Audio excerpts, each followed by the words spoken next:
দেশের বাজারে ইলিশের কেজি ১,৬৫০ টাকা, ভারতে রপ্তানি হয় ১,১৮০ টাকায়। শারদীয় দুর্গাপূজা উপলক্ষে যশোরের বেনাপোল স্থলবন্দর দিয়ে ভারতে ইলিশ রপ্তানি শুরু হয়েছে। এবারে প্রথম দিনে গতকাল বৃহস্পতিবার ৬০ ট্রাকের ৭০০ গ্রাম থেকে ১ কেজি আকারে ২৫ মেট্রিক টন ইলিশ রপ্তানি হয়েছে। প্রতি কেজি ইলিশ রপ্তানি হচ্ছে $১০ বা ১,১৮০ টাকা দরে। ইলিশের রপ্তানি মূল্য নিয়ে প্রশ্ন দেখা দিয়েছে। এর কারণ হলো যশোরের বড় বাজারে মাছের আড়তে গতকাল পাইকারি প্রতি কেজি ওজনের ইলিশ ১,৬৫০ টাকায় বিক্রি হয়েছে। সেই হিসাবে একই আকারে ইলিশ প্রায় ৫০০ টাকা কমে ভারতে রপ্তানি হচ্ছে। এদিকে যশোর শহরে গতকাল খুচরা পর্যায়ে প্রতি কেজি ইলিশের দাম ২,০০০ টাকার বেশি বিক্রি করা দেখা যায়। অর্থাৎ ভারতে যে দামে রপ্তানি হচ্ছে তার চেয়ে প্রতি কেজি প্রায় ৯০০ টাকা বেশি খরচ করতে হচ্ছে দেশের ভোক্তাদের।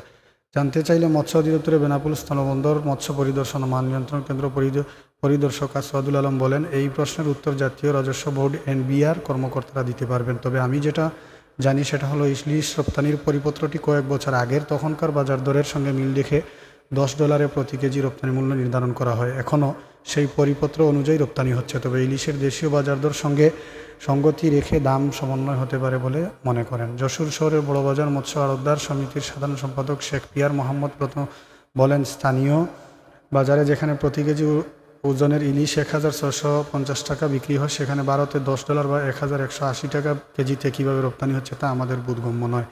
এছাড়া ৭০০ থেকে ৮০০ গ্রাম আকারে ইলিশ গতকাল ১,৫০০ টাকা কেজি বিক্রি হয় বলে জানান তিনি। আসন্ন দুর্গাপূজা উপলক্ষে বাণিজ্য মন্ত্রণালয় প্রথমে ভারতে ৩,০০০ টন ইলিশ রপ্তানির অনুমতি দেওয়ার সিদ্ধান্ত নেয়। পরে তা থেকে সরে এসে ২,৪২০ টন ইলিশ রপ্তানি অনুমতি দেয়। আর ইলিশ রপ্তানির অনুমতি প্রায় ৪৯টি প্রতিষ্ঠান, এর মধ্যে ৪৮টি প্রতিষ্ঠান ৫০ টন করে ২,৪০০ টন, আর একটি প্রতিষ্ঠান ২০ টন ইলিশ রপ্তানি করবে।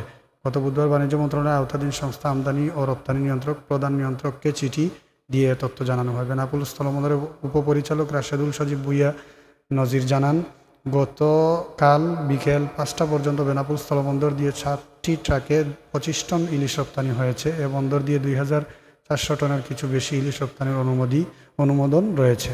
তবে রপ্তানিকারকদের আগামী ১৩ অক্টোবরের মধ্যে ভারতে ইলিশ রপ্তানি শেষ করতে হবে বলে বাণিজ্য মন্ত্রণালয় নির্দেশনা দিয়েছে।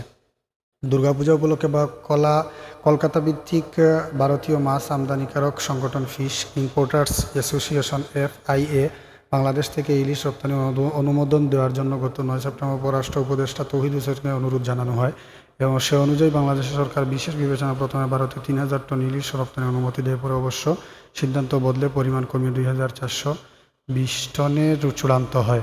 বেনাপোল স্থলবন্দর ব্যবহারকারী ব্যবসায়ী জানান, ২০১২ সালে বাংলাদেশ থেকে ইলিশ রপ্তানি বন্ধ হয়েছিল, পরে আবার রপ্তানি শুরু হয়। তবে বিশেষ বিবেচনায় শুধু দুর্গাপূজা উপলক্ষে ইলিশ রপ্তানি হয়ে আসছে। বিষয়ে জানতে চাইলে মৎস্য অধিদপ্তরের বেনাপোল স্থলবন্দরের পরিদর্শক আসওয়াদুল আলম বলেন, আজ যে ইলিশ রপ্তানি হয়েছে তার সাইজ ৭০০ থেকে ১ কেজির উপরে, গড়ে $10 কেজি দরে ইলিশ রপ্তানি হচ্ছে।